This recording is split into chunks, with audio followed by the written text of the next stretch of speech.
अस्सलाम वालेकुम viewers, game beat के साथ हाफिज़ मोहम्मद इमरान आपकी खिदमत में हाजिर है। पाकिस्तान में बैनुल-अक़वामी क्रिकेट की बहाली हुई है और उसका सिलसिला चल निकला है। 2 T20 मैचेस हुए लाहौर के कदाफी स्टेडियम में और उसके बाद पहला वनडे मैच भी पाकिस्तान ने खेला जिम्बाब्वे के साथ और तीनों मैचेस खुशकिस्मती से पाकिस्तान फतहयाब भी हुआ। इन तीनों मैचेस में दोनों टीमों ने अच्छे खेल का मुजाहरा किया है। आज हम बात करेंगे पहले वनडे मैच में कौमी क्रिकेट टीम की कारकर्दगी के हवाले से, हमारी बॉलिंग ने कैसा परफॉर्म किया है, हमारी बैटिंग ने कैसा परफॉर्म किया है और उसके साथ साथ हमारी फील्डिंग ने कैसा परफॉर्म किया है, प्लानिंग जिसके ऊपर बहुत ज़्यादा बात की जाती है वो किस हद तक नज़र आई है और उसके साथ साथ हम ये भी बात करेंगे कि जिन सीनियर खिलाड़ियों को वापस लाया गया है और उनके बारे में बहुत ज़्यादा गुफ्तगू की जा रही है कि पाकिस्तान क्रिकेट बोर्ड बार बार पीछे मुड़कर क्यों देख रहा है। मोहम्मद शमी की बहुत बात की जा रही है, शोएब मलिक के ऊपर बहुत ज़्यादा सवालात हुए, लेकिन T20 मैचेस में उन्होंने अपने एक शोबे में बॉलिंग में उम्दा कारकर्दगी का मुजाहरा किया और जब वो वनडे मैचेस में आए तो कल वो सेंचुरी स्कोर करने में कामयाब रहे। क्या वाकई पाकिस्तान के पास अच्छे नौजवान खिलाड़ियों की कमी है जो हमें बार बार इन्हीं खिलाड़ियों को आजमाना पड़ता है, या फिर वाकई वो इतने बासलाहियत हैं कि अपनी सलाहियत के बलबूते पर वो दोबारा टीम में जगह बनाने में कामयाब होते हैं। पाकिस्तान के लिए आने वाले दिनों में किन मुश्किलात और किन मसाइल का सामना हमें करना पड़ सकता है, इन सारे मौज़ूआत पर और देसी सतह के क्रिकेट पर हम बात करेंगे। मेरे साथ स्टूडियोज़ में तशरीफ़ रखते हैं साबिक़ टेस्ट क्रिकेटर जनाब अशरफ अली साहब। अशरफ अली साहब अस्सलाम वालेकुम। वालेकुम अस्सलाम। बहुत बहुत शुक्रिया आपका। इनके साथ तशरीफ़ रखते हैं नेशनल क्रिकेट अकेडमी के सीनियर जनरल मैनेजर और जूनियर सिलेक्शन कमेटी के रुकन अली ज़िया। अली ज़िया साहब अस्सलाम वालेकुम। बहुत बहुत शुक्रिया। आप दोनों को एक तो इकट्ठा देख के बहुत खुशी हो रही है। बहुत बहुत शुक्रिया जी, मुझे भी बहुत खुशी हुई है कि इसी बहाने अली ज़िया से मुलाकात हो गई। तो पहले नहीं होती थी? बहुत माशाल्लाह बहुत बिजी हैं, अब्रॉड ज़्यादा रहते हैं। लेकिन ये मेरे से भी तो पूछ ले, मुझे भी खुशी हुई है। दोस्त फरमाया है, खूब फरमाया। चले, खुशी तो यकीनन नहीं बहुत खुशी हुई होगी। अच्छा जी, अशरफ अली साहब, पाकिस्तान ने पहला वनडे मैच भी जीत लिया। रन्स जितने हमने किए, मतलब जिम्बाब्वे ने उसके करीब करीब रन्स लाने में कामयाब हो गए। एक ही दिन में कुछ 350 रन्स जो हैं वो तकरीबन बन गए एक मैच में। आप समझते हैं कि अच्छी कारकर्दगी है या फिर आप समझते हैं कुछ चीज़ें ज़रूर हैं जिन पर अभी काफ़ी काम करने की ज़रूरत है? देखें, जिम्बाब्वे जैसी टीम है, लाजिम बात है कि पाकिस्तान को इससे ज़्यादा अच्छी परफॉर्मेंस करने की ज़रूरत है। ठीक है। और जितना पाकिस्तान का नाम है उतना जिम्बाब्वे का नाम नहीं है। ठीक है। और अभी ये हमारे मुकाबले में बहुत कम क्रिकेट खेली है तो, और लेकिन परफॉर्मेंस वाइज वो बहुत अच्छा परफॉर्म कर रही है। उन्होंने बैटिंग में बहुत अच्छी परफॉर्मेंस की है, 300 से ऊपर रन्स किए हैं। तो मुझे लगता है कि पाकिस्तान की जो बॉलिंग है कहीं ना कहीं उसमें जो वीकनेस है वो हमें देखनी चाहिए कि क्या वजह है कि जिम्बाब्वे जैसी टीम को हमने 300 से ऊपर स्कोर करने दिया और एक वक्त ऐसा आ गया था कि वो वही अच्छी पोजीशन पे आ गए थे, लेकिन पाकिस्तान ने बैटिंग में आउट क्लास बैटिंग की है जिसकी वजह से टारगेट इतना ज़्यादा था कि वो पहुंच ना सके। ठीक है। जब आप बॉलिंग का जिक्र करते हैं तो तेज़ गेंदबाजी का शोबा कमज़ोर नज़र आ रहा है या फिर सईद अजमल की अदम मौजूदगी, मोहम्मद हफीज़ के बॉलिंग एक्शन का तब्दील हो जाना, ये दोनों स्पिन और फास्ट दोनों बॉलिंग के दोनों शोबों में हम कमज़ोर आपके ख्याल में हैं? नहीं, स्पिन बॉलिंग तो अच्छी हुई है, फास्ट बॉलिंग में हमें थोड़ी सी वीकनेस नज़र आ रही है कि अनवर अली एंड आपने देखा है मोहम्मद शमी। हाँ, मोहम्मद शमी, उन दोनों ने क्या नाम है, अनवर अली ने तो काफ़ी रन्स खाए हैं और एक आउट किया उन्होंने। तो हमें चाहिए कि अपनी लाइन और लेंथ जो सी है उसका बहुत तवज्जो ख्याल करें ताकि हम जिम्बाब्वे जैसी टीम को जल्द से जल्द कम से कम स्कोर में आउट करें। अच्छा, थोड़ी नाइंसाफ़ी नहीं हो जाएगी अशरफ अली साहब जब आप ये कहेंगे कि हमें ज़्यादा रन्स बन गए, लेकिन साथ में आप ये बात भी कर देंगे कि कदाफी स्टेडियम की पिच बैटिंग पैराडाइज है, वहाँ पर रन्स बनेंगे ही बनेंगे, तो फिर ये हमारे गेंदबाजों के साथ थोड़ी नाइंसाफ़ी नहीं होगी कि हम उनको ज़्यादा तनकीद का निशाना बनाएं? नहीं, हम देखें, नो डाउट कि हमारी जो कदाफी स्टेडियम की पिच है वो बैट्समैन को सपोर्ट कर रही है, लेकिन हमारे जो बॉलर्स हैं वो भी अगर लाइन और लेंथ का ख्याल रखें, ठीक है, तो मेरे ख्याल में हम कम रन्स पे, मतलब अगर रन्स वाली पिच है तो ये देखना पड़ेगा कि कंटेन किस तरह से करना है। जी, उसका दूसरा जो मुतबादल रास्ता है, रन्स अगर आपको विकेट्स कम मिलती हैं तो रन्स किस तरह से रोके जा सकते हैं। बिल्कुल। आपके ख्याल में फास्ट बॉलिंग का शोबा कमजोर है? थोड़ा बहुत मुझे कमजोर नजर आ रहा है। अली जैसा आप इत्तेफाक करेंगे कि फास्ट बॉलिंग का शोबा कमजोर है, यही वजह है कि रन ज्यादा पड़ रहे हैं, या फिर पिच सपोर्ट कर रही है बैट्समैनों को? देखिए, एनालिसिस करने से पहले ऑल 3 गेम्स को एनालाइज करना चाहिए और उसके बाद आप दोनों टीम्स की स्ट्रेंथ को जज करते हैं। उससे पहले तो ऑब्वियसली पीसीबी को मुबारक हो और हम सबको मुबारक हो कि इंटरनेशनल क्रिकेट वापस आई। दूसरी बात कि आउटस्टैंडिंग पिचेस बनाई क्यूरेटर ने, इतनी देर बाद इंटरनेशनल क्रिकेट, पैक्ड हाउस, और लोग देखना चाहते हैं हाई स्कोरिंग गेम्स, और जो कि हाई स्कोरिंग गेम्स ही T20 में भी और पहला वनडे में भी। ना coming back to the T20s first, देखिए T20 में जिम्बाब्वे ने 170 रन्स किए, दोनों ऑलमोस्ट 173 और 72 और 75 दोनों में 3 और 6 में गया पाकिस्तान। इससे ज्यादा कर सकते थे। I think the major issue Pakistan team का इस वक्त जो T20 में पहले एनालाइज कर लेते हैं जी कि वो विकेट टेकिंग ऑप्शंस कुछ कम हो गई हैं बॉलर्स में। ठीक है, वो अभी भी विकेट टेकिंग मेंटालिटी तो है, कैपेबिलिटीज जो जर्नल उनकी ओवरऑल परफॉर्मेंसेस को देखते हुए, रिकॉर्ड को देखते हुए वो लगती तो हैं कैपेबिलिटी, बट वो पेनिट्रेशन नहीं है। यस, अफरीदी काफी यूजफुल है, बट वो विकेट टेकिंग एबिलिटी थोड़ी सी डिक्लाइन कर गई है। अजमल नहीं है, हफीज वो बॉलर नहीं है, अभी उन्हें टाइम लगेगा आने में। सो वो जो विकेट टेकिंग ऑप्शंस है ना, वो पाकिस्तान के कम हो गए थे, इसलिए शायद जिम्बाब्वे 173 दोनों बार 170 प्लस कर गई। लेकिन उसके बाद पाकिस्तान ने कंटेन किया, वो पाकिस्तानी बॉलर्स की एक्सपीरियंस की वजह से, अदरवाइज ये रन्स एस्केलेट कर सकते थे to 200 in each of the T20। ठीक है, ना coming back to the batting side, दोनों दफा अच्छा स्टार्ट लेके I don't know Pakistani middle order क्यों स्टटर किया, उसके मुझे कोई रीजन नजर नहीं आता। इजीली द गेम ग्रिप में है, पैनिक की क्या जरूरत थी, इतना ओवर एक्सूबरेंट होने की क्या जरूरत थी, वो मेरी समझ से बाहर है। क्योंकि मेरा ये ख्याल है कि मिडिल ऑर्डर में इतना इनफ एक्सपीरियंस था कि वो गेम को फिनिश करके आए।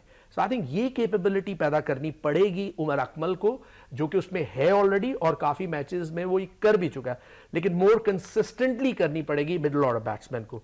क्योंकि T20 एंड वनडे क्रिकेट में onus in the end obviously होता है मिडिल ऑर्डर बैट्समैन पे या लेट मिडिल ऑर्डर बैट्समैन पे टू फिनिश द गेम, जो कि एट टाइम्स इन T20s में भी देखा गया।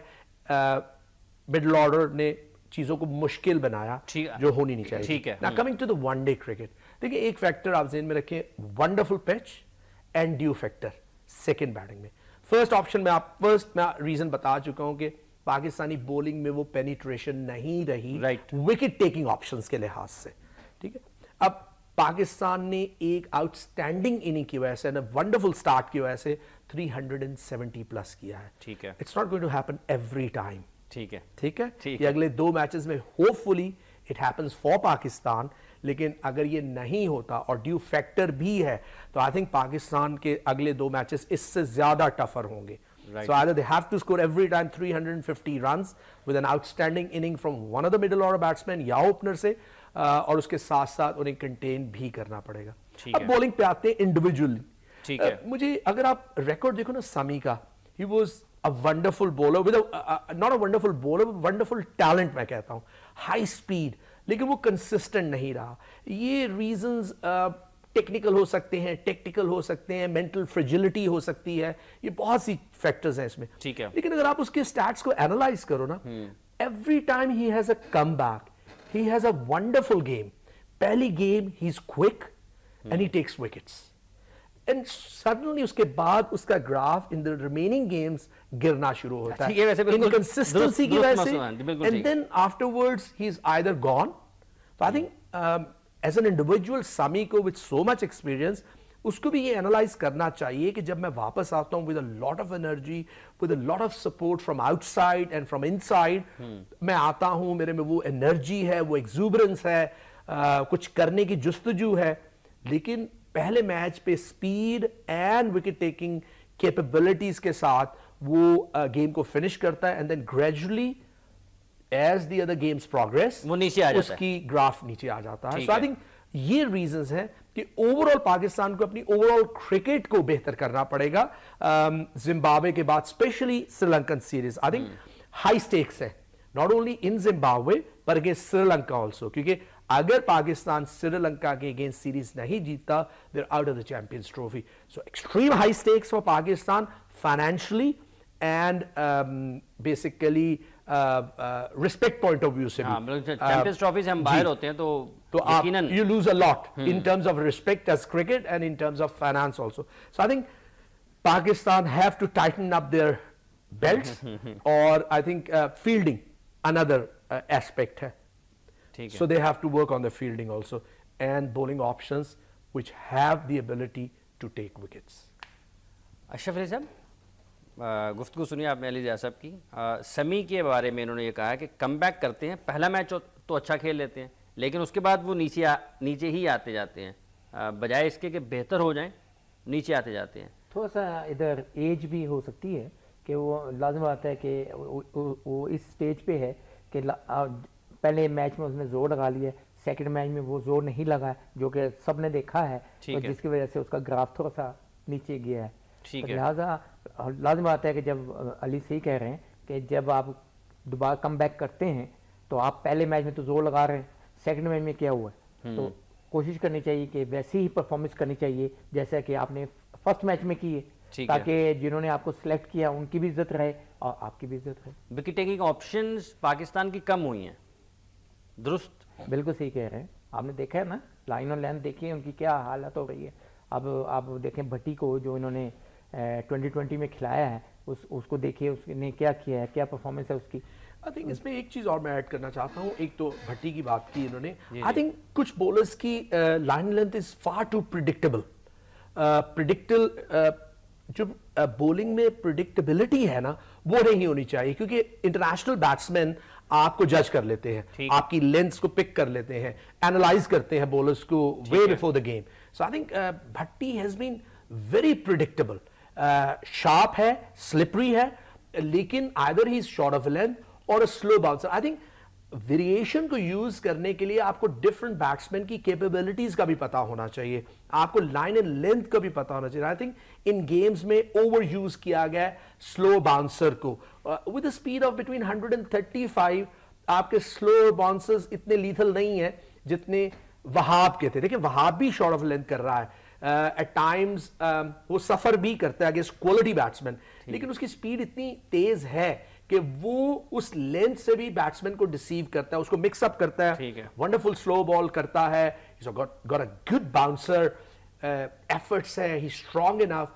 आई थिंक समी पे आते हुए अशरफ ने सही कहा, but with the age you learn, with the age आप देख लें, जब players top quality fast bowlers जब अपनी 30 मिड-30 से ऊपर जाते हैं तो they use their pace sparingly, वो उसको कुछ बॉल्स के लिए बैट्समैनों को सरप्राइज के लिए रखते हैं, quick pace and concentrate on good line length and different variation. I think over the period Sami ने, अगर आप देखें ना, बाहर रहने के बावजूद उतनी वेरिएशन पे वर्क नहीं किया, जो कि काफी इंपॉर्टेंट है बैट्समैनों को सरप्राइज करने के लिए इन इंटरनेशनल क्रिकेट। ठीक है व्यूअर्स, हमारी गुफ्तगू जारी है अली ज़िया और अशरफ अली से। यहाँ पर प्रोग्राम में वक्त एक वक्फे के बाद आएंगे और फिर अपने माहिरीन से गुफ्तगू का सिलसिला आगे बढ़ाएंगे।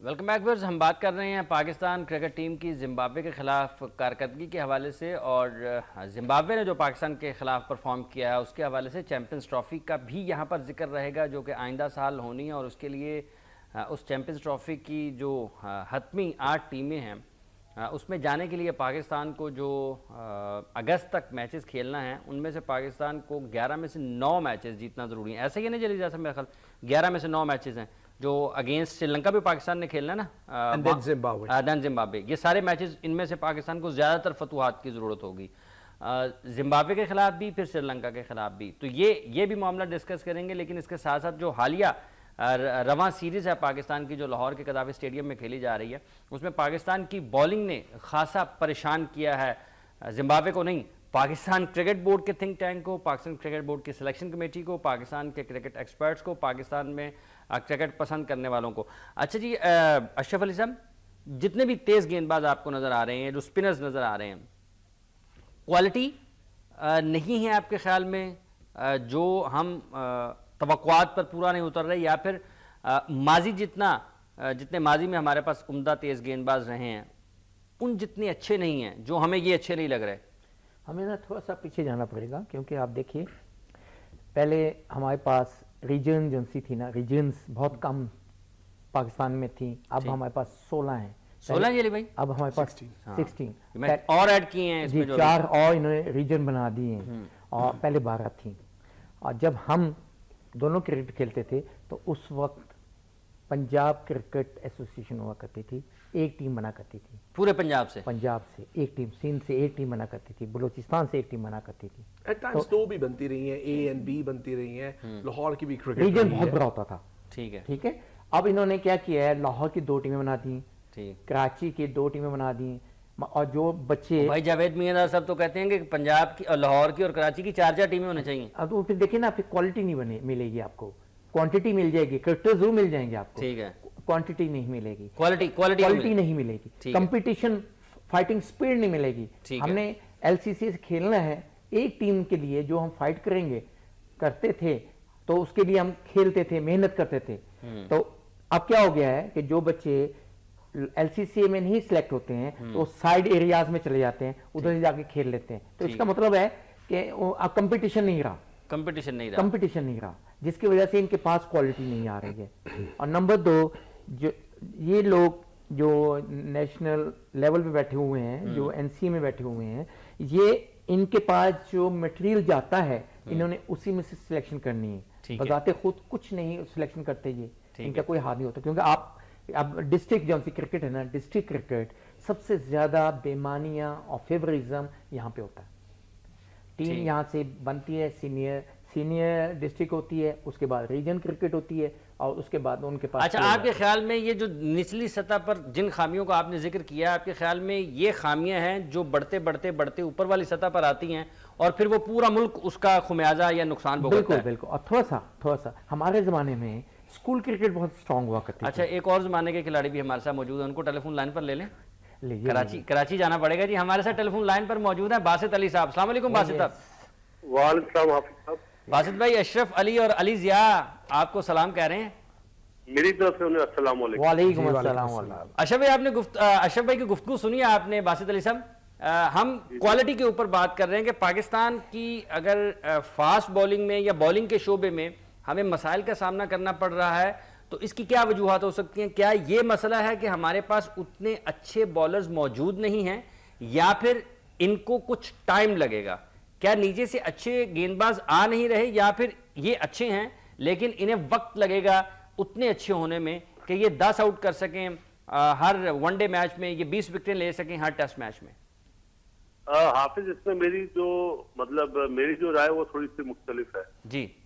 कि जब एक बॉलर चाहे वो साइडवेज बॉल करता हो या ओपन चेस्टेड बॉल करता हो, तो ओपन चेस्ट करने वाले बॉलर को जब आप साइडवेज करा देंगे तो वो खामियां फिर लॉन्च होना शुरू हो जाती है, जिसकी वजह से इंजरीज आप देखेंगे बहुत ज्यादा हो रही है। ठीक है। लोग सोच नहीं रहे कि इंजरीज हो क्यों रही है। जो बॉलर जंप लेके बॉल नहीं करता उस पर आप जंप लेके बॉल करवा रहे हैं।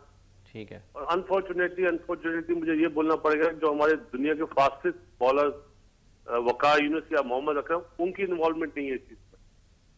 जो करवा रहा है वो, मेरा ख्याल है कि मैं नाम नहीं लेना चाहूंगा, कि मेरा ख्याल है कि वकार यूनुस अगर फास्ट बॉलर के साथ लगे या मोहम्मद अकरम लगे तो समझ में आती है। लेकिन एक वो बॉलर जिसने कभी फास्ट बॉलिंग ना करी हो और वो उनका एक्शन चेंज करा दे, वो मेरे लिए बहुत बड़ी ज्यादती है। कौन करवा रहे हैं?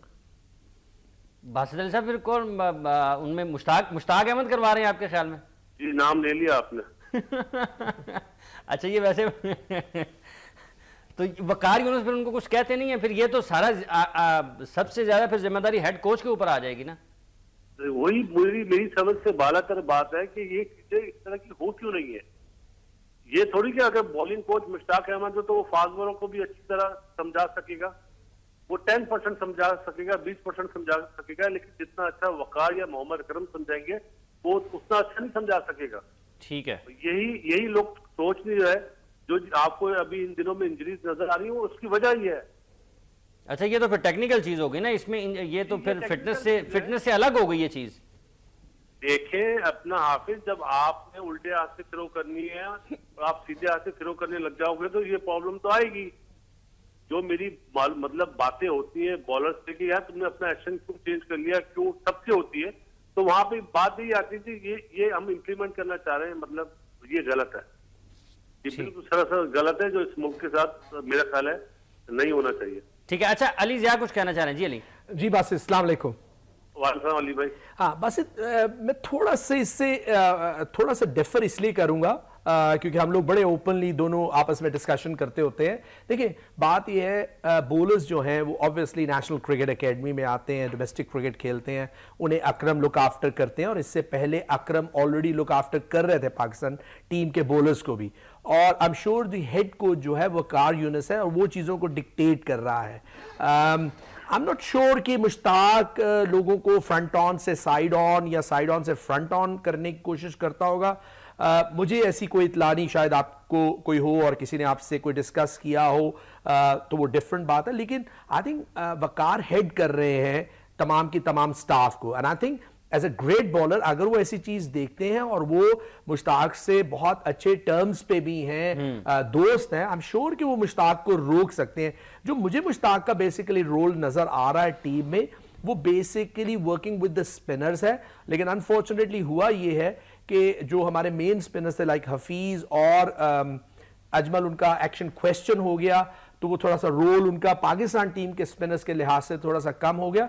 एंड आई थिंक बाकी मेरा ख्याल शायद टेक्टिकली इन्वॉल्व हैं, एंड इन फील्डिंग में और बैटिंग में, थ्रो डाउन्स में, सब में वो काफी डायनेमिक हैं, हर काम कहते हैं पॉकेट साइज डायनामाइट है, तो वो डेफिनेटली हर चीज में उनकी इन्वॉल्वमेंट रहती है। ठीक है, बट बॉलिंग में वो इतनी इंटरफेरेंस कर सकते हैं, और अगर उन्हें करने दिया जा रहा है तो फिर आई थिंक ये उससे ज्यादा उनका सिर्फ उनका नहीं है इसमें। ठीक, ये उससे ज्यादा खतरनाक बात है।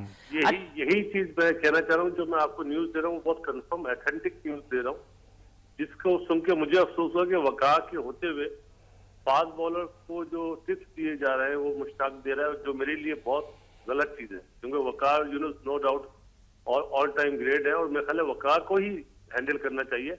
इसकी मैं मिसाल इस तरह देता हूँ, जब अकरम था तो आपने देखा होगा इतनी इंजरीज की हुई थी, ये अली भाई भी इस बात को मेरे ख्याल है सेकंड करेंगे कि अब ज्यादा इंजरीज हो गई है आफ्टर बिफोर वर्ल्ड कप और आफ्टर वर्ल्ड कप, तो इसकी मालूमात जरूर करनी चाहिए क्या वजूहात है।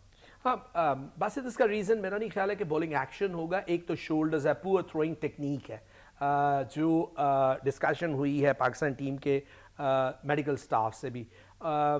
अनफॉर्चुनेटली पिछले 7-8 सालों में जो हमारा डेवलपमेंट प्रोग्राम था वो इतना विगरसली फॉलो नहीं किया गया, जिसकी वजह से शायद जो बेसिक डेवलपमेंट थी प्लेयर्स की जूनियर लेवल से, देखना 8 साल में एक अंडर 19 प्लेयर ऑलमोस्ट 25-26 का होगा, और वही बैच इस वक्त खेल रहा है। सो आई थिंक वो एक सेटबैक है कि बेसिक लेवल पे उन्हें उतना अच्छा अवेयरनेस भी नहीं दी गई और टेक्निकल काम भी नहीं हुआ, क्योंकि एक रिपोर्ट मैं पढ़ रहा था फ्रॉम द स्टाफ, और उन्होंने कहा था कि पाकिस्तान लेवल पे आके कई चीजें उन्हें पता चलती हैं। सो आई थिंक वो प्योरली डेवलपमेंट से related, and I think for some reasons पिछले 6-7 सालों से हम उतना विगरसली ऑन ऑफ परसू नहीं कर सके डेवलपमेंट प्रोग्राम्स। ठीक है, उसमें अपना हाफिज में एक बात और कहना चाहूंगा, अगर आप हारिस फिल को थ्रो करते हुए देख लें तो उसका तो बिल्कुल ही गलत है थ्रो करने का स्टाइल, और इवन वहाब रियाज का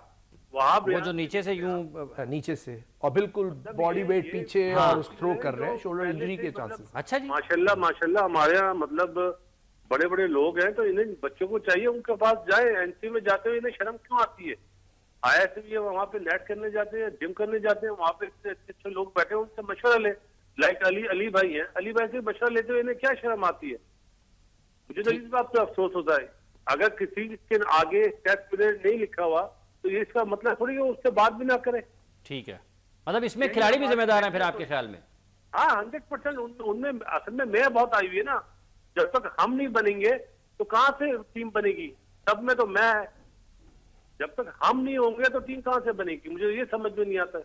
ठीक है, इसको मैं को भी हम बनाने की ज़रूरत है और यकीनन इस पे भी काम करना पड़ेगा। ये जो अशरफ अली साहब ने रीजन्स की बात की है, क्वालिटी की बात की है और क्वांटिटी की बात की है, आप इस बात से किस हद तक इत्तेफाक करते हैं कि ये भी एक वजह है कि टैलेंट वो वाला जो बहुत अच्छा टैलेंट है वो उस तादाद बढ़ने से खिलाड़ियों के ऊपर नहीं आ रहा? हाफिज, मैंने अभी पूरी अपना डिस्ट्रिक्ट चेक करी है, पूरी जगह पे मैं ट्रायल लेने गया हूँ और मेरी अली भाई से ये बात भी हुई थी। सिर्फ अंडर 19 के अलावा डिस्ट्रिक्ट के आप जितने डिस्ट्रिक्ट की बड़े सीनियर इंटर डिस्ट्रिक्ट ये सब बंद कर दें। ये वेस्ट ऑफ टाइम है और वेस्ट ऑफ मनी है। इसमें इतनी सिफारिशें होती हैं, इतनी वो होती हैं। अगर हम सिलेक्टर इस दफा नहीं जाते तो मेरा ख्याल है कि घर के लोगों को खिला दिया जाता है। ये वो पॉइंट है जहां से चीजें खत्म होनी चाहिए। आप डिस्ट्रिक्ट लेवल पे ये करेंगे, आप टूर्नामेंट करा दें क्लब का, जितने भी क्लब है ठीक है, टूर्नामेंट मॉनिटर करें सिलेक्टर्स, चाहे वो जूनियर सिलेक्टर हो चाहे वो सीनियर सिलेक्टर हो। ठीक है, चोर बाजारी खत्म हो जाएगी, पता चल जाएगी किसमें कितना दम है। अच्छा, फिर वहीं से तो टीम बनती है फर्स्ट क्लास की। तो वही तो बता रहा हूँ ना, अगर वो लड़के सिलेक्ट हो जाते हैं, अगर 25 को आप 52 कर दें स्कोर कार्ड पे, किसको पता चलेगा? ठीक है, मतलब वहाँ ये तो आप इत्तेफाक करते हैं ये जो जिस पर बात हो रही है कि उस सतह से जो पौधा है, जो शुरुआत है, जो आगाज है, जो बुनियाद है, वहीं से ही खराबियां हैं, उनको एड्रेस करने की जरूरत है। देखिए डेफिनेटली शुरू से ही प्रॉब्लम्स जो हैं कॉज समझ ले कि वो है जो आगे जाके प्रॉब्लम्स को क्रिएट करता है। ठीक है, लेकिन जहां तक टैलेंट की बात की है ना, अशरफ ने और आपने भी की है कि वो डेवलप नहीं होता। देखिए टैलेंट को डेवलपमेंट से कोई रोक नहीं सकता। इनफैक्ट टैलेंट डेवलप क्यों नहीं होता, वो इसकी वजह ये है कि बहुत ज़्यादा टीम्स की तादाद है। जैसे बासित ने अभी भी कहा सीनियर डिस्ट्रिक्ट में। देखिए जब टैलेंट को हार्ड वर्क नहीं करना पड़ेगा और उसे सही तरीके से नर्चर नहीं किया जाएगा in better competition, hard competition, तो वो टैलेंट, वो चूंकि टैलेंटेड है तो वो इतना हार्ड वर्क नहीं करेगा। ठीक है, क्योंकि ये बड़ा मशहूर कोट है कि अगर टैलेंट हार्ड वर्क नहीं करता तो जो हार्ड वर्क करता है वो टैलेंट से आगे निकल जाता। ठीक है, सो आई थिंक हमें एक कंपेटिटिव क्रिकेट क्रिएट करनी है और उसमें प्रोफेशनलिज्म लाना है। देखिए जो फास्ट बॉलर्स की बात हुई, अशरफ ने बात की, देखिए 140 प्लस पे दुनिया में किसी के पास 4, 5, 6 फास्ट बॉलर्स नहीं है। आप देखिए राहत 140 plus, almost 145 plus, Irfan, Wahab, Junaid was above 145। उसके अलावा और यंग बॉलर्स आ रहे हैं। प्रॉब्लम ये है कि बेसिकली जो मैंने वो भी बात की कि फिनिश नहीं करते एट द गेम्स। हमारी grass roots and onward in first class cricket वो प्रोफेशनलिज्म नहीं है जो रिलेटेड टू इंसेंटिव्स है। ठीक है, और इन दो चीजें आपको ड्राइव करती हैं सक्सेस के लिए, प्राइड एंड इंसेंटिव। ठीक, और इतनी ज्यादा टीम्स में आई थिंक ना तो प्राइड इन्वॉल्व है और ना प्रोफेशनलिज्म इन्वॉल्व है, ना इंसेंटिव्स इन्वॉल्व है। वो हमें जरूर लाना पड़ेगा, more money into first class cricket. Pakistan cricket board कोशिश भी कर रहा है, लेकिन उससे ज्यादा लानी पड़ेगी to fill that gap between international cricket और first class cricket, ताकि real professionalism आए और उस incentive की बेस पे और कम क्वांटिटी की बेस पे और क्वालिटी को बढ़ा के तो फिर एक competitiveness आएगी। प्लेयर्स स्ट्राइव करेंगे फॉर हार्ड वर्क, और जब हार्ड वर्क करेंगे और कंपटीशन मच हायर होगा तो ऑटोमेटिकली इंप्रूवमेंट आएगी, not only in the players but the working staff को भी पता होगा कि इन अ प्रोफेशनल वर्ल्ड उन्हें भी जज किया जा रहा है और असेस किया जा रहा है through their performances, not only कि उनकी टीम जीते बट कितने प्लेज उन्होंने डेवलप किए हैं। ठीक है, ठीक है। सो ये इंपॉर्टेंट चीजें हैं कि हमारी इट्स अबाउट टाइम कि हमारी क्रिकेट में प्रॉपर प्रोफेशनलिज्म आए। आई डोंट थिंक ये सारी चीजें एक दूसरे से जुड़ी हुई हैं, हर जगह पे, हर जगह पे कुछ ना कुछ करने की जरूरत है। व्यूअर्स, हमारे साथ टेलीफोन लाइन पर बासित अली मौजूद हैं। स्टूडियोज में अली ज़िया और अशरफ अली दोनों इकट्ठी क्रिकेट खेलते रहे हैं और आज इकट्ठे गुफ्तगू कर रहे हैं। प्रोग्राम में यहाँ वक्त वक्फे के बाद आएंगे और फिर अपने माहिरीन से गुफ्तगू का सिलसिला आगे बढ़ाएंगे। वेलकम बैक व्यूअर्स, हम बात कर रहे हैं पाकिस्तान क्रिकेट टीम की जिम्बाब्वे के खिलाफ कारकर्दगी और उससे जुड़ी चीज़ों के साथ। हमने चैंपियंस ट्रॉफी के लिए क्वालिफाई करना है और वो बड़ा मुश्किल मरहला है पाकिस्तान के लिए। पाकिस्तान के खिलाड़ियों की इनफरादी कारकर्दगी का जिक्र किया जा रहा है। पाकिस्तान की टीम में से हम क्यों नहीं बन रही है, और ये जो मुतबादिल खिलाड़ियों का मसला है इसके ऊपर भी गुफ्तगू कर रहे हैं। बासित अली साहब, हम एक दलील ये है या एक बहस ये है कि मोहम्मद शमी, शोएब मलिक या इस तरह के दीगर खिलाड़ियों को बार बार लाने का एक मतलब यह है कि हमारे पास इनके मुतबादल मौजूद नहीं है। आप इत्तफाक करते हैं? मेरे ख्याल है गलत सोच है। मुतबादिल क्यों नहीं है, लेकिन आप अब मुझे बताएं ना, अभी एक बच्चा गया था समी असलम, उसने पहले ही वनडे में 50 कर दिए थे। 50 या 45 कर दिया। आप कहाँ है वो? ठीक है, पहली चीज, मतलब जब आप यंगस्टर को ले ही रहे हैं तो उन्हें एटलीस्ट चांस तो दें। ठीक। और दूसरी चीज मैं यहाँ पे ये 2 चीजें बोलना चाहूंगा। देखें, सबसे जरूरी है हमारे अंडर 23 की टीम बनना। जो अंडर 19 के बाद बच्चे गायब हो जाते हैं ना, अंडर 23 टीम बन जाएगी तो वो बच्चे गायब भी नहीं होंगे, और हमारा जो टेस्ट टीम के जो प्लेयर्स हैं वो बहुत जल्दी मिक्स एंड मैच हो जाएंगे अंडर 23 वाले पाकिस्तान टीम में। ठीक है, बहुत बड़ा मेरे लिए एक लम्हा है कि अंडर 23 बननी चाहिए। और उससे बड़ी बात ये कि मैं अली भाई की बात नहीं कर रहा या अशरफ अली की बात नहीं कर रहा, ये लोग माशाल्लाह बहुत नफीस लोग हैं, मतलब बड़े हैं, ये इस वजह से नहीं बोल रहा मैं। ठीक। इनका जो द वे ऑफ टॉक है ना सबके साथ, चाहे वो अंडर 16 का बच्चा हो, चाहे वो टेस्ट प्लेयर हो, ठीक है, सबके साथ एक जैसा है। ठीक है। अनफॉर्चुनेटली हमारे यहाँ ना ईगो प्रॉब्लम बहुत ज्यादा है, चाहे वो हमारे कोचेज हो नेशनल लेवल के, चाहे वो अपना टेस्ट प्लेयर्स हो जो डिफरेंट जगहों पे लगे हुए। तो ये ईगो प्रॉब्लम जब तक खत्म नहीं होगी ना हाफिज, और ये है, ठीक है, ये ईगो प्रॉब्लम खत्म करनी पड़ेगी तो आपको चीजें बिल्कुल डिफरेंट नजर आएंगी। ठीक है। अशरफ अली साहब, मुतबादिल खिलाड़ियों कहते हैं लेकिन शायद मुनासिब मौके नहीं दिए जाते। बिल्कुल सही कह रहे हैं। अभी देखें मुख्तार ने 2020 के दोनों मैचों में उसने 50 रन किए हैं। आगे उसे उसकी क्रिकेट नहीं मिली, उसे मिलनी चाहिए थी असूलन, ताकि वो स्टेप बाय स्टेप आगे जाके परफॉर्मेंस करता। फिर आप लोगों ने ये कहना था जी उसकी टेक्निक अच्छी नहीं है, वो अभी T20 उसको खिलाते जाते, फिर उसको हमने वनडे में डाल दिया। टेक्निक कैसे अच्छी होगी? खेलेगा तो अच्छी होगी ना यार। आई थिंक दो चार इशूज हैं, बासित ने बहुत अच्छा मेंशन किया अंडर 23 का। देखें, बहुत उससे पहले भी चेयरमैन सिलेक्शन कमेटी में लोग आए और मैं बहुत देर से ये सुन रहा हूँ, different top quality players different post पे रहे हैं विद द सिलेक्शन कमेटी, कि हम हर खिलाड़ी का एक मुतबादिल 2-3 खिलाड़ी पैदा करेंगे। देखिए, उसका एक तरीकाकार है। आई थिंक सिर्फ कह देने से नहीं होगा, there has to be a system in place. देखिए, मेरे ख्याल में जो सिस्टम है वो आपको every year after an under 16 tournament, जैसे एनसीए का प्रोग्राम होता है, तो आपको एक पूल ऑफ 30 प्लेयर्स बनाना पड़ेगा। ठीक है, ठीक है। सिमिलरली आपको 2 साल के लिए अंडर 19 के एक पूल ऑफ 30 प्लेयर्स बनाना पड़ेगा ऑन दैट ईयर्स परफॉर्मेंस। इसमें बहुत कम चेंजेस आएंगी from World Cup to the World Cup, और वर्ल्ड कप खेलेंगे। उसके बाद जैसे बासित ने कहा कि आपको डोमेस्टिक क्रिकेट में अंडर 23 टूर्नामेंट भी लाना चाहिए, और आप उसका एक 30 प्लेयर्स का पूल बनाते हैं। And then you have obviously the Pakistan A and Pakistan team, जिनके माइंड में जो हेड कोच है पाकिस्तान टीम के और जो नेशनल सिलेक्टर है वो अपने माइंड में एक 30 का पूल रखते हैं। So junior selection committee from under 16 to under 23 और senior selection committee A team और जो है पाकिस्तानी टीम, उनके 30 प्लेयर्स का पूल बनाती है। Now imagine 30 under 16, 30 19, 30 under 23, 30 Pakistan and 30, so there are 150 cricketers in the mind of the selectors and Pakistan Cricket Board जिनको monitor किया जाएगा, and every second third year उनमें से काफी क्रिकेटर्स एलिवेट हो जाएंगे, कुछ शायद गायब हो जाएंगे, न्यू एंट्रेंस हो जाएगी। सो आई थिंक एक तो ये मेथोडोलॉजी इस्तेमाल करनी पड़ेगी। और दूसरी बात है कि देखिए, कुछ जीनियस क्रिकेटर्स होते हैं जो बहुत ही आउटस्टैंडिंग, लाइक जावेद मियादाद, बासित थे, उसके अलावा भी बहुत क्रिकेटर्स हैं जो अंडर 19 से स्ट्रेट अवे ग्रेजुएट कर गए into first class cricket because they were very good. लेकिन मेजॉरिटी ऑफ द प्लेयर्स अच्छे होते हैं, उन्हें थोड़ा सा और एक्सपोजर चाहिए होता है इन अ competitive cricket after under 19 कि वो और 2-3 साल में बेहतर हो, and then they should play first class cricket। वो बहुत ज्यादा जाया हो जाते हैं, इसलिए कि वो फॉरेन जब फर्स्ट क्लास क्रिकेट में जाते हैं, आफ्टर 1 or 2 फेलियर्स वो उन्हें डिस्कार्ड कर दिया जाता है, और then at the end of 7 years वो शायद 15 गेम्स खेले होते हैं, at under 19 level reasonably talented होते हैं, परफॉर्मर होते हैं, लेकिन बिल्कुल गायब हो जाते हैं। So I think बहुत ही अच्छा बात की है बासित ने अबाउट अंडर 23 क्रिकेटर्स।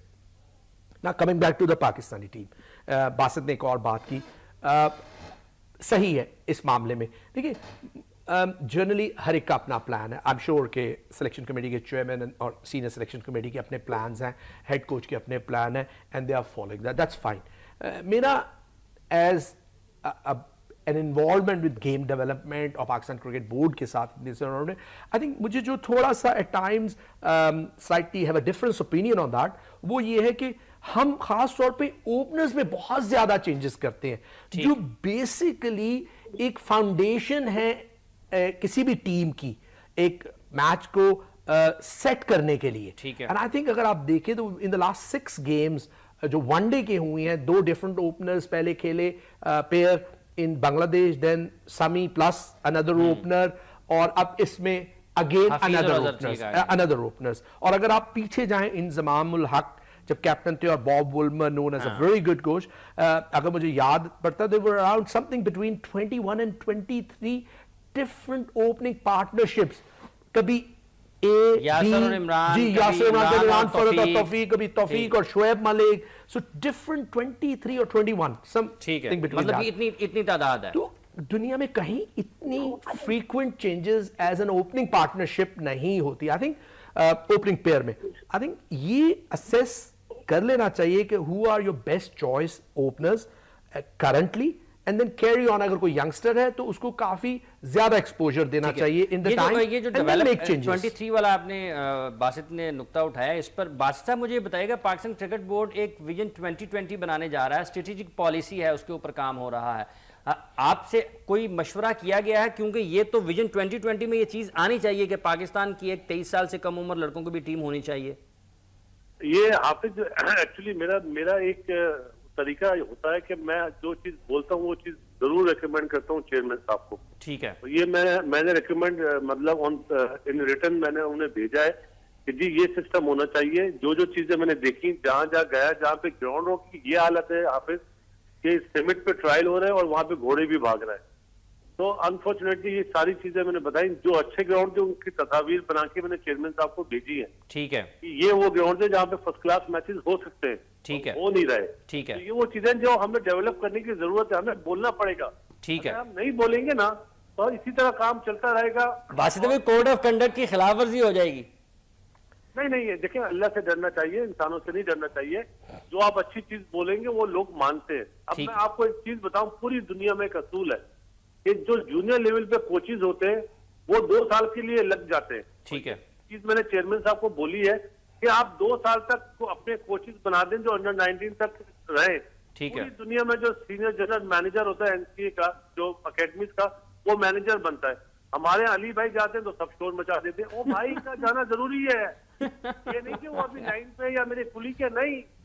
अल्लाह ताला ने इन्हें जितनी समझ दी है, मैं तो समझता हूँ मैनेजर गलत बनना है, इन्हें तो कोच बनना चाहिए। लेकिन जो मतलब असाइनमेंट इन्हें मिला हुआ है, इन्हें 2 साल तक आप बोल दें, चेयरमैन साहब को चाहिए 2 साल तक इन्हें ड्यूटी दे दें, अनाउंस कर देना चाहिए कोच को भी और मैनेजर को भी, पूरा स्टाफ को अनाउंस कर देना चाहिए। तो वो बच्चे जब अंडर वर्ल्ड कप में जाएंगे खेलने के लिए तो बेहतर रिजल्ट देंगे। ये नहीं होगा कि एक टूर पे दूसरा कोच जा रहा है, एक टूर पे दूसरा कोच जा रहा है। और ये ऑलरेडी मैं बोल चुका हूं उन्हें कि सर इस तरह प्लान करें, फ्यूचर प्लान करें। अभी अब जो हम जिस तरह जिम्बाब्वे से खेल रहे हैं, मैं तो बोलता हूँ 2 साल तक ऐसी टीमें इस मुल्क में आए हाफिज, ठीक, चाहे वो आइलैंड आए, चाहे वो बांग्लादेश आए, जो भी आए, ज्यादा से ज्यादा कोई अच्छी टीम आए तो श्रीलंका है। उसके बाद आप अच्छी टीमों को बुलाने का सोचे, क्योंकि पब्लिक तो इतनी आनी है ना। ठीक है। जितने 30,000 का क्राउड है, अगर जगह बैठने की 30,000 ही आएगी ना, 2 लाख तो नहीं आएगी ना। बिल्कुल ठीक है। अगर आप इंडिया को बुला लेंगे तो अभी इन टीमों को बुला के अपनी टीम यहाँ पे रिवाइव भी करें क्रिकेट को, और इंशाल्लाह अच्छी परफॉर्मेंस देके आप बड़े टूर्नामेंट में भी और आसानियां पैदा करेंगे अपने लिए। अच्छा जी, अशरफ अली साहब, अली ज़िया साहब, उन्होंने कहा जी कि इनको तो 2 साल के लिए अनाउंस कर देना चाहिए। बहुत अच्छी बात है। अच्छे कोच हैं, मैनेजर ही नहीं, अच्छे कोच भी नहीं, बिल्कुल सही कह। आप तो कह रहे हैं अच्छे कोच नहीं है। कौन? आपने कहा कि कौन अच्छे कोच है? अली ज़िया। नहीं, मैंने नहीं कहा, मैंने ये ऑफ द रिकॉर्ड कहा। और कौन नहीं जा रही। लेकिन अच्छा, आपके ख्याल में ये एक अच्छी तजवीज़ है कि अगर अंडर 19 टीम के साथ या अंडर 16 टीम के साथ कोई कोच है तो उसको फिर 2 साल के लिए जिम्मेदारी मिलनी चाहिए? ठीक कह रहे हैं, लाजिम बात है कि उनके सामने जो कोच को पता होना चाहिए कि उसके बच्चे क्या कर रहे हैं। तो अगर जो उसमें चेंजिंग करनी है, कोच में उसको जो चीज़ बतानी है। देखें, जितने हमारे कोचेज हैं ना, हमारे सिस्टम जितने भी कैंप लगते हैं पाकिस्तान के, अंडर 16, अंडर 19, अंडर वुमेन की क्रिकेट, इन सब के कोच के पास मैक्सिमम 15 दिन होते हैं जो टीम लेके चलता है। बस अब ना वो, अभी मुझे लगता है कि वो उस कोच को नामों को तक कर याद नहीं होते होंगे तो उसे वो टीम लेके चला जाता है। आई थिंक इसमें चेंजेस आ रही हैं। टू बी ऑनेस्ट, देखें बासित बहुत ही ज़्यादा जनरस थे, बहुत रिस्पेक्ट करते हैं मेरी। देखें मैं ऑलरेडी था permanent till last under 19, team ने अच्छी परफॉर्मेंस दी ऑब्वियसली। क्रेडिट गोज फाइनल तक आप जिसमें पहुंचे थे, credit goes to the coaching staff. Azam बहुत ही अच्छे कोच थे। ये ऑलरेडी हम अपने मशवरे देते रहते हैं कि अबाउट कि अंडर 16 के लिए साथ 2 साल के लिए, अंडर 19 के फ्रॉम वर्ल्ड कप। अच्छा, मैं कथा कलामी माजरा चाहता हूँ, आप मशवरे देते रहते हैं, लेकिन क्रिकेट बोर्ड के अंदर एक सोच ये पाई जाती है कि ये जो आप पुराने लोग हैं ना, आप पुराने लोग हैं, बासित साहब ये पुराने लोग हैं, कहते हैं ये कोई अच्छा काम होने नहीं देते। पुराने आप ही है ना, और तो कोई नहीं है। कहते ये कोई अच्छा काम नहीं होने देते, हम अच्छा काम करना चाहते हैं, ये पुराने लोग रोकते हैं। आई डोंट थिंक सो कि ये है। अगर किसी में है ये सोच तो आई थिंक वो गलत है, क्योंकि लोगों को एवेल्युएट करना चाहिए। जस्ट हेयर से जो है ना, या किसी की बात सुन के कह देना कि इसको काम नहीं आता, आई थिंक नहीं, मेरे कानों ने खुद सुनी। नहीं, आपकी बात नहीं कर रहे, कहने ये बाल जौन से सफेद हमने धूप में नहीं किए, जो ये कहने बल्कि आपने तो उड़ा भी दिए जो ये कहने वाले हैं वो किसी और से सुन के कहते हैं। तो ये परमानेंट स्टाफ होना चाहिए और फिर उन्हें एलिवेट होना चाहिए from under 16 to under 19 to A to then Pakistan team. देखिए प्रॉब्लम सिर्फ अभी मैं गया हूं पहली दफा बहुत देर के बाद मैं जो सिलेक्शन करने गया सीनियर लेवल पे, एट डिस्ट्रिक्ट लेवल पे, और मुझे इनफैक्ट अफसोस भी और बहुत खुशी भी हुई एक लिहाज से। अफसोस इसलिए कि शायद इतनी देर बाद हम इस लेवल पे क्यों इन्वॉल्व हुए। अफसोस इस बात पे कि a very very poor infrastructure, क्योंकि इंफ्रास्ट्रक्चर के बगैर कोई काम नहीं हो सकता।